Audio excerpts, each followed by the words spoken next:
Hey, Narcissists. Yeah. Hey, I'm the one that mentioned you guys on Google Plus and response to the video you just did. That real quick. As I said, both in the comment I made and the post in the GURPS community, I actually work with these materials in real life.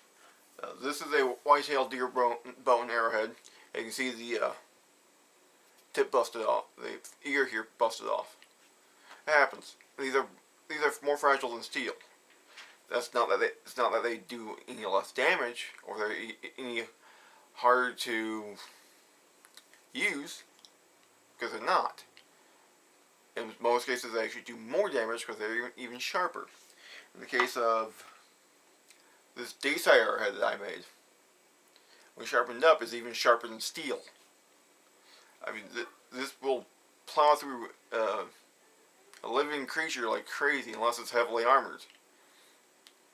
Like, well, an alligator. But even then, a gator can be penetrated just as easily with stone and bone anyway. The fragility is the problem. These materials are so very, very fragile. I mean, this is a red oak arrow shaft, and I've busted these multiple times. Even just trying to straighten them, they've been broken. So, that's the whole reason why I posted that.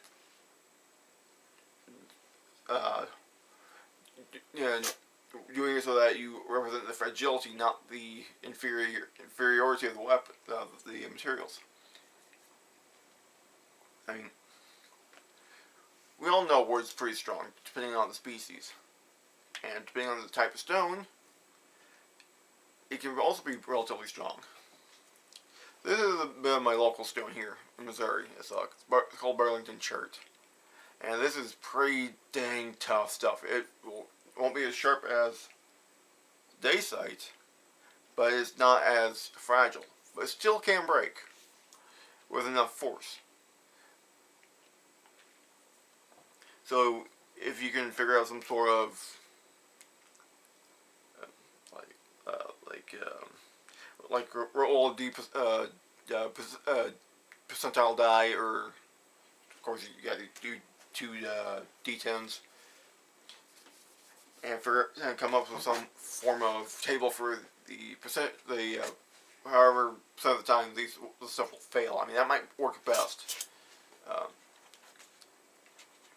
Because they're just as sharp, if not sharper in some cases, and just as easy or difficult to use depending on the type of weapon.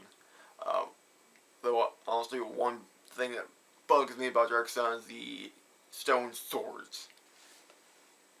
A sword that length, say if somebody wanted to use or even bone for that matter, with these materials, if you make a sword about yay long, just a blade, and yay thin, they'll snap. When you go to swing it, it will snap. And for stone, it'd be pretty heavy anyway. That's the thing that bugs me about Dark Sun. They don't make them right. I'll link down to a video by an acquaintance of mine that would be more appropriate, called Jim Wen. You can see his Mequahital videos. That is the Aztec sword, and that's the way I think swords would work out with Dark Sun. A wood core with stone blades. Actually, in the Schologrim actually did a video on primitive weapons, and he posted actually the stone blades that formed a short sword. Well, one would call a short swords. That was done in, I think it was actually Europe, to emulate the bronze swords coming out of the southern part of the continent. So,